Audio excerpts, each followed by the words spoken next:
তারেকের ওপর ক্ষুব্ধ তুর্কি, বাংলাদেশকে নিয়ে নতুন ষড়যন্ত্র তুরস্কের, তারেক রহমানকে ক্ষমতা থেকে সরানোর নীল নকশা তৈরি করছে এরদোগান।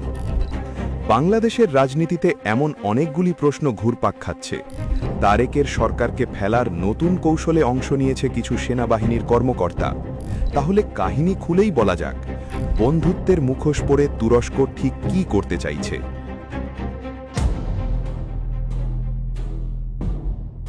গত 12 ফেব্রুয়ারি হয়েছে বাংলাদেশে নির্বাচন।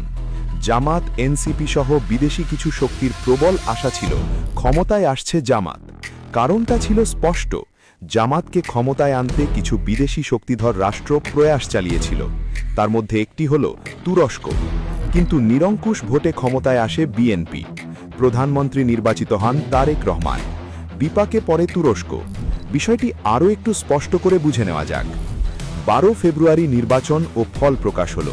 সেদিনই স্পষ্ট হয়ে যায় বিএনপি ক্ষমতায় এসে গিয়েছে। গত 17 ফেব্রুয়ারি তারেক রহমান নবনির্বাচিত প্রধানমন্ত্রী হিসেবে শপথ নেন। তাকে শুভেচ্ছা বার্তা পাঠান বেশ কিছু দেশের রাষ্ট্রপ্রধান, যেমন ভারত, পাকিস্তান, যুক্তরাষ্ট্র, মালয়েশিয়া, শ্রীলঙ্কা, মালদ্বীপ, নেপাল, ভুটান, চীন, অস্ট্রেলিয়া সহ কয়েকটি দেশ। কিন্তু তুরস্কের রাষ্ট্রপ্রধান এরদোগান? না, উনি কোনো শুভেচ্ছা বার্তা পাঠাননি। তার জায়গায় তিনি ঠিক কী করলেন? ঠিক তার পরের দিন এরদোয়ানের ছেলেকে দেখা গেল ঢাকা সফরে।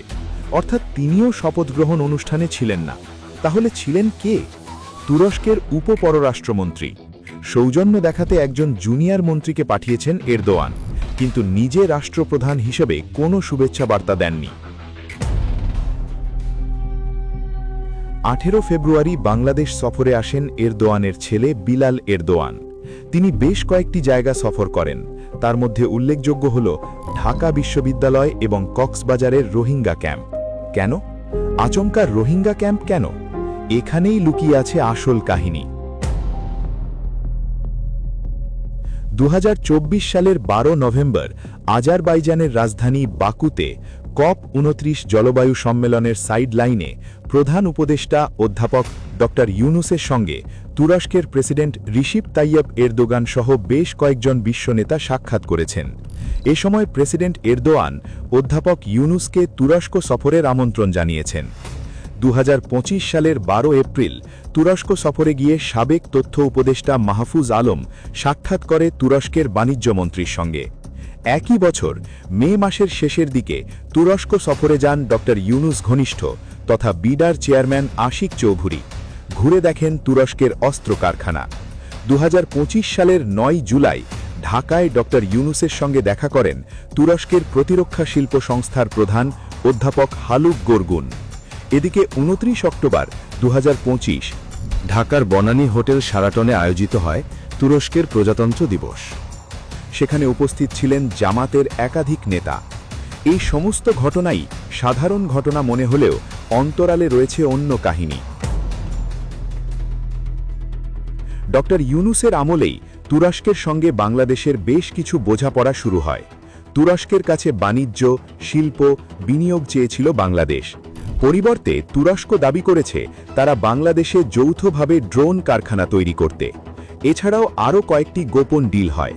সেগুলি হল বাংলাদেশে 2টি টিভি চ্যানেল করা হবে এবং 4টি এতিমখানা তৈরি করা হবে। গোপন রিপোর্ট থেকে জানা যাচ্ছে এতিমখানার জন্য 4টি জায়গায় 20 একর করে জায়গা চাওয়া হয়েছে, যেখানে 3000 এতিমকে তুরস্কের খেলাফত প্রভুত্ব তথা তুরস্কের ইসলামী শিক্ষা ও থাকার খাওয়ার ব্যবস্থা করা হবে। এর জন্য বাজেট ধরা হয়েছে 50 কোটি বাংলাদেশি টাকা। আর 2টি টিভি চ্যানেলের জন্য বাজেট ধরা হয়েছে 200 কোটি বাংলাদেশি টাকা। 2টি টিভি চ্যানেলের মধ্যে একটিতে থাকবে ইসলাম ধর্মের প্রচার, অন্যটিতে তুরস্ক ও বাংলাদেশে যোদ্ধাদের নিয়ে তথ্যচিত্র, ধারাবাহিক নাটক সংক্রান্ত বিষয়।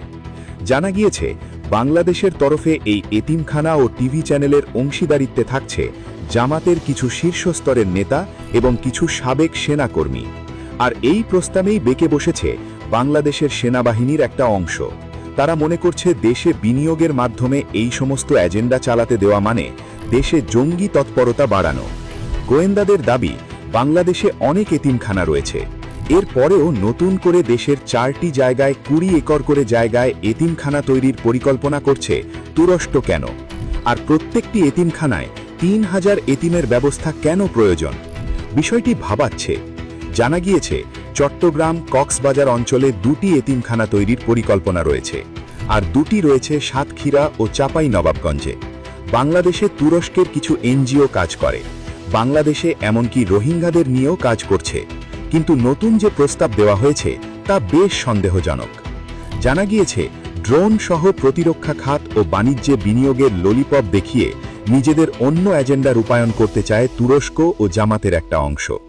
আরাকান আর্মির তরফে বারবার অভিযোগ তোলা হয়েছে ইউনূসের আমলে রোহিঙ্গাদের হাতে অস্ত্র তুলে দিয়েছে বাংলাদেশ সেনাবাহিনী।